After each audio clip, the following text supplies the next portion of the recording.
एक स्त्री होना आसान बिल्कुल नहीं, और वो भी एक वर्किंग वुमेन होना तो बिल्कुल भी नहीं।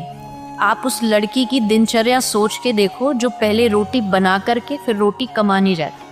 पूरे प्रोसेस में सुबह से पूरा रात तक लगा रहना पड़ता है, और वो इसलिए इतनी मेहनत कर रही है कि वो सम्मान से अपना सर उठा सके। मेल व्यूअर्स बैठे, अगर उनसे मैं पूछूं कि आपको चांस मिले नेक्स्ट लाइफ में लड़का बनना पसंद करोगे या लड़की, तो आंसर उनका यही होगा कि हम लड़का बनना पसंद करें। 5 दिन उनको उस प्रॉब्लम से नहीं गुजरना पड़ता, 9 महीने उनको मैटरनिटी लीव पर नहीं जाना पड़ता, पूरा जीवन फिर से जीरो से स्टार्ट नहीं करना पड़ता।